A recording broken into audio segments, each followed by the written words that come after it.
Sam, you go first. All right. Hi, I'm Sam. I'm Alec. I'm Paul, and this is Battlefrog Physics. First up, it's just a quick run through of what we're going to be discussing today. We have our Gantt chart, our DSM chart, things from DP1 and DP2 to kind of help explain what's going on in DP3.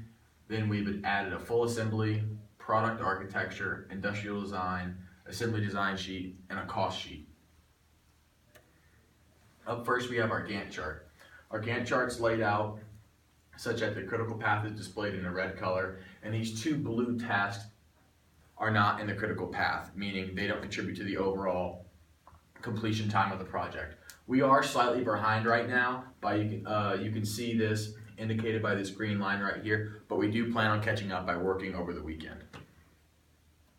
Here we have our decision structure matrix, which is similar to the Gantt chart in nature, except it shows no timelines, it only shows task dependencies. For example, task 2 is dependent upon task 1 here, and task 5 is dependent upon task 4, and task 6 is also dependent upon task 4. Those are in parallel.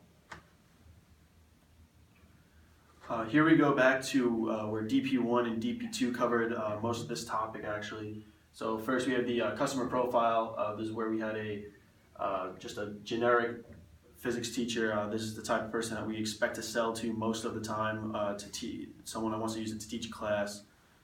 We said he was probably 32, a physics teacher, just a bunch of characteristics.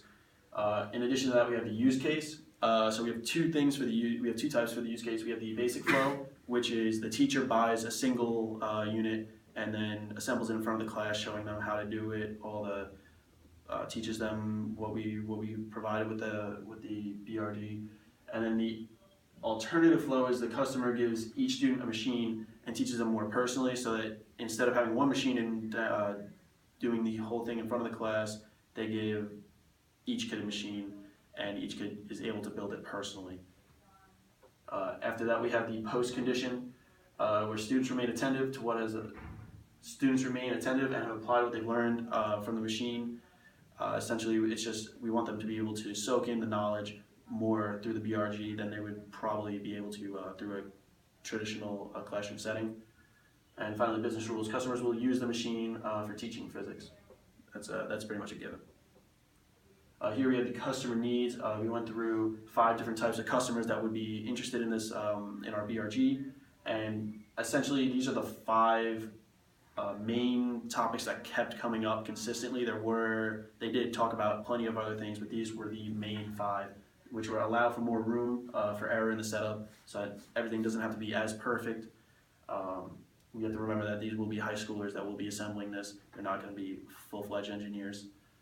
We have provide simpler video directions. So we will be providing essentially simpler instructions than we had initially thought we had to, and video instructions so that the people building the machine can actually have a visual way to see it rather than just reading the instructions. Makes the subject being learned about far more interesting. So our goal here was just to make the whole topic of physics interesting by using a BRG, by using our Rube Goldberg machine. Keep fast-paced precision of the ball. So sometimes the ball would end up coming off the track. We believe we've corrected it at this point, but this was a main concern of many of the customers in the initial DP1. Finally, we have provided separate Arduino instructions / introduction. So one of the more confusing parts that most of the customers had was the actual programming and usage of how to hook up the Arduino, because not many people are familiar with it outside of science class or like engineering or something like along those lines. So we will be providing further instruction when it comes to putting our BRG together. Okay, so earlier in the semester, we did some calculations to basically see when we would turn a profit or the break-even cost from when we would gain money. So we basically said that it would cost around $35 to produce 1 unit, and that given the revenue equals the 1 over each unit, we said that the break-even point would be around 70 units sold. That's when we would start to turn a profit. So furthermore, the product specifications, we basically said that the affordable kind of correlates with the manufacturing cost. So basically, this is where the buyer, this is what they said, and we translate that to like our language of manufacturing at the top. So not too complicated. Goes with track length. So we said that the shorter the track length, it would be not too complicated to produce or to make. So here we have intellectual property. This was covered back in DP2. Essentially, we went through several different patents and we picked out anything that might be problematic or slightly related to our BRG we might have to deal with. The screw-driven elevator was probably the closest thing to infringing that we could possibly have, but the patent was expired, so it's we would not be infringing upon that at all. We have the zipline trolley. As we said before, back in DP2, this is where our design is going to be much different than the one illustrating the patent, so this should not be an issue. We have the coin catapult device. We actually decided we will not be using a catapult, so this is a non-issue. We have a funnel. The patent on that expired. We don't really need that so much anymore. We have the basketball backboard. We also figured out a way that we do not need the backboard anymore. So we no longer need this patent. Here we have the concept generation and selection. For station 1, we picked none of these. We actually used a screw-driven elevator. This was a last-minute decision. We figured that it's much easier to figure out how to successfully create one of those. For station 2, we did use the bounce pad idea, and station 3, we used the zip line, essentially a hybrid between these two over here. For each of them, we provided a more, a farther out sort of station idea, something a little different from what we initially wanted, just to see how that would go. All right, here we have another slide for economic analysis. This is from an investment perspective for VTEPs. Here we have a hand-drawn cash flow diagram with an initial investment of $10,000. And we have the cash flow diagram is broken down into quarters, 12 quarters, or 4 years overall, 3 years overall for the project. We're having a $4,550 profit each quarter, and we intend on paying VTEPs back at the end of each year an APR of 15% on their initial investment. So we would actually be turning a profit of about $167 for year 1, year 2, and then everything after year 3 is completely profit for us. So here we have our fully assembled BRG. As I mentioned before, we did use the zipline and we did use the bounce plate station 2 idea, but we did also change up our elevator design for the station 1 to a screw-driven device. All right, here we have our product architecture. It's laid out in a graphic format, so it's a little bit easier for everyone to follow. Here, the stations are broken down by color, station 1, 2, and 3.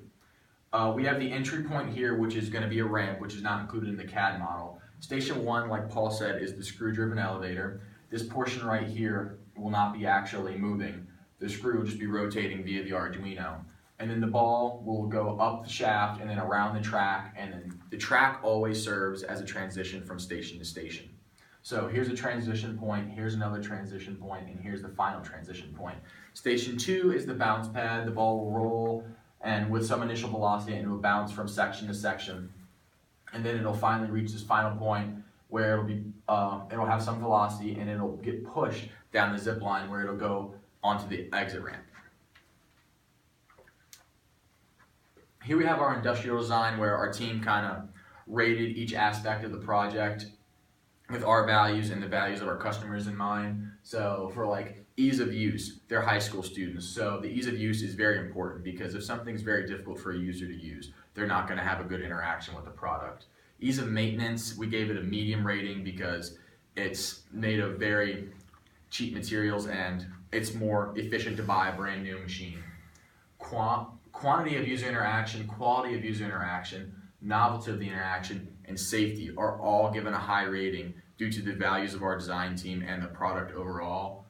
Safety is paramount in all design things and should not be skimped upon.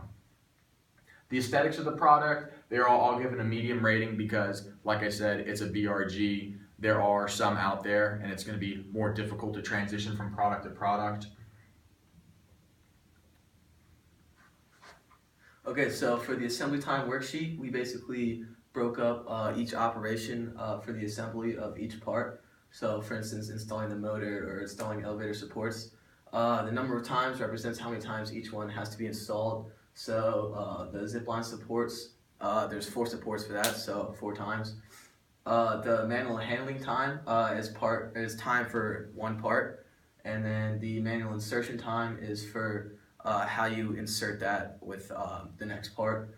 And everything's rated in seconds. And then the part assembly, that's basically using the formula of adding these 2 columns together and multiplying it by this column, and then that'll give you this column right here, and then that's the total time for that specific part. Then you add up all those times, and then we got 262 seconds, which is about 4.5 minutes, and then our predicted assembly cost, which is 25 cents per minute at $1.10 to assemble that. So then this is our economic analysis for each, like how much it would take to manufacture each standard. The manufacturing cost of the whole part, we broke that up into station 1, 2, and 3 with entrance and exit ramp. We added up each part right here for station 3. So station 3 is $1.30, and then adding those up, the total is $16.40. So in conclusion, we've gone over the Gantt chart, DSM chart, DP1 and 2 review, all the economic analysis. We're on track, basically almost on track with the Gantt chart. We had our assembly time and then the cost analyzed for manufacturing. And that is all.